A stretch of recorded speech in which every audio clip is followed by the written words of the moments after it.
Hello.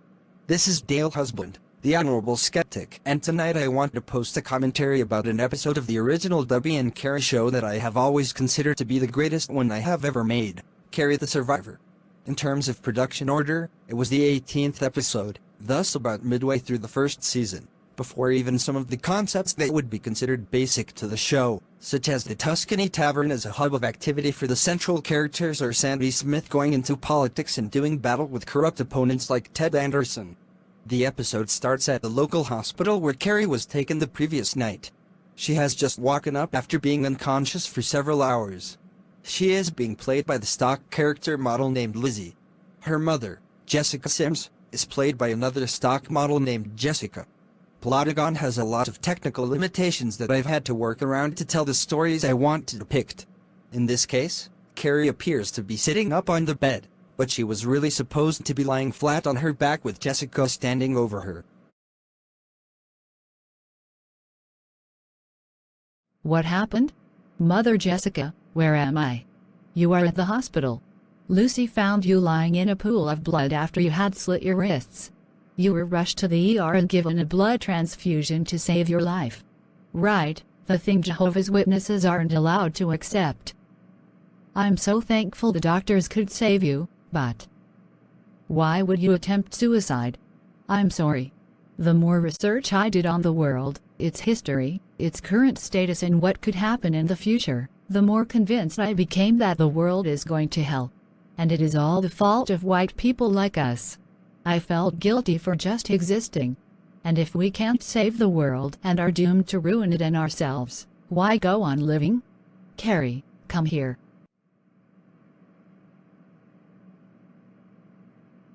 And then they hug. Again, Carrie was supposed to remain in bed, but Plotagon forced me to put the two character models standing together in the middle of the room, which is really not a good idea for someone who was close to death the previous night. Also, Carrie's hands and wrists were supposed to be bandaged up, but that can't be shown on the Lizzie model. It was this episode that convinced me that I needed to create a new custom-made model to replace Lizzie so I could do more with Carrie in future episodes. And now Jessica gives a profound speech that I wish all people that have attempted or are considering suicide could hear and understand. Yes, white people have done a lot of horrible things and they will continue to do horrible things as long as we have the ability to do evil. But you know what? The simple fact you recognize the evil means you can resist it and maybe even defeat it someday. But that will never happen if you surrender to the evil. If you had died last night, evil would have won for sure. Carrie, Lucy and I love you so much that we would die to save you. Your life is more precious than all the gold in Fort Knox 1,000,000 times over. It is your connection to me, Lucy, Debbie, and others that makes you special. That makes you loved. That makes your life have meaning. Throwing it away doesn't just end your own pain, it actually spreads that pain to all the ones that know and love you. I just didn't see it that way. Can you forgive me? Carrie, there's nothing to forgive. You are a survivor, and that is something to be proud of. Now we see Dr. Drake coming to talk to Carrie and Jessica about what happened. Note that Dr. Drake is both the doctor working at the hospital and a member of the Baptist Church of the town, so you would think he would be an enemy of the central characters, who are all atheists. But Drake is a strict professional when it comes to treating patients. He didn't take advantage of the situation to try to push religion on Carrie or her mothers. Unless you are a member of the clergy, making your profession all about your religion is an abuse of your position. Also, I figured it would be enough to show a simple headshot of Dr. Drake, and only later realized he was facing in the wrong direction instead of toward the bed. If I made this episode today, I would have put a ghost in the sitting position of the bed to make Dr. Drake face the bed instead of the opposite wall. Then I put Carrie in the wheelchair, because I was thinking ahead to the next scene, which would feature Debbie. Hello, Mrs. Sims. Carrie, it appears you are already recovering, physically, at least. Your vital signs are stable, so I will have you released to go home in a few hours. But I strongly urge you to get counseling. Yes, doctor. I'm sorry for all the trouble I caused.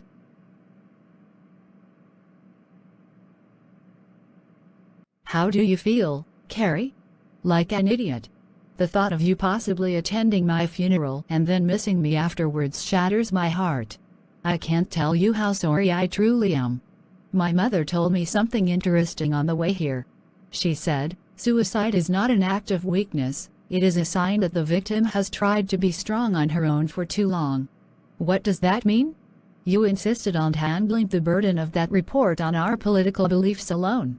And being left alone made you depressed and hopeless. If I had been there, I would have helped you, not just with the report, but with you sharing your feelings and talking them out. So Carrie is beating herself up over the suicide attempt, thus showing the self-esteem problems that drove her to attempt suicide desperately need to be addressed, such as with counseling sessions with a professional therapist, just as Dr. Drake recommended. Ironically, later in the series, Sandy Smith, Debbie's mother, would die by suicide after coming down with a crippling disease, thus showing that even a strong person that should know better may be suicidal if not properly helped. Then Debbie would undo that event with an intervention via time travel, as shown in the first episode of the 4th season. Anyway, back to the main topic. We now jump ahead several hours, when Carrie is to be released from the hospital. But we see a brief conversation between Sandy Smith, played by stock character model Miss Green, and Lucy Sims, played by Lucy. I can't imagine how I would have reacted if I found Debbie close to death like that. It seems I should return the favor now that you did for me after Rich was killed. You already did enough by bringing Debbie here. And then I had to deal with another technical problem with the Plotagon app, when I would later complain directly to the Plotagon company about. A link to that complaint is below in this video's description. What the hell? I might as well throw the whole video in right here, it's so damn short. Paul, is that us on TV? Looks like it. Apparently Plotagon put that up in this scene as some sort of test footage and then forgot to remove it. But that limits this scene's usefulness. Plotagon should modify this scene to remove that image. I wonder if anyone else ever noticed this mistake. Damn it, Plotagon, fix this. And to this day, Plotagon has not changed anything. So because of that annoying issue, I had to position the models of Miss Green and Lucy carefully to ensure that the image on the screen would not be seen. And then I had to do that again in the next scene with the Lucy and Lizzie models. Mother Lucy.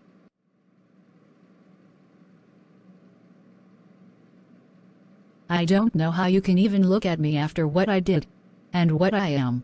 I was feeling that you must hate me for being white, and that you'd be better off without me. No, Carrie, I would never hate you for being white. You are not to blame for anything your ancestors did to my ancestors. When you were born, a nurse put you in my arms after Jessica held you for a couple of minutes. And I didn't see a white baby. I saw my beautiful daughter. And you are my beautiful daughter still. And forever. Thank you, Mother Lucy. Let's go home. By the way, I want to address something else that concerns me. For years, Republicans have been making a big stink out of something called critical race theory, a concept invented by leftist professors in law schools. Right-wing bigots in the media have been asserting that this concept is also being taught to children in public elementary and high schools. That's a damned lie. What is being taught in most public schools is simply the truth about how shitty white people have been to people of color throughout American history. That should not be controversial. And the simple fact that some conservatives think it is shows that they are indeed racist. Carrie did not attempt suicide because of critical race theory, which, again, was made for adult law students, not grade school kids. She was instead a victim of her lack of self-esteem. The same guilt she felt for being white should have led her to realize that she could use her own white privilege to fight for the rights and dignity of all people of color. Both of her mothers, being an interracial couple, understood that. And they actually talked about how racism in history affected people in the past too. Mother Lucy, do you have any idea how the assumption that blacks are inferior to whites began? It certainly didn't exist among Europeans 1,000 years ago, but I think that was mainly because Europeans had little contact with people south of the Sahara Desert. What we do know is that in the time period, most of Europe was dominated by a political system known as feudalism, in which kings and emperors had absolute power over their subjects.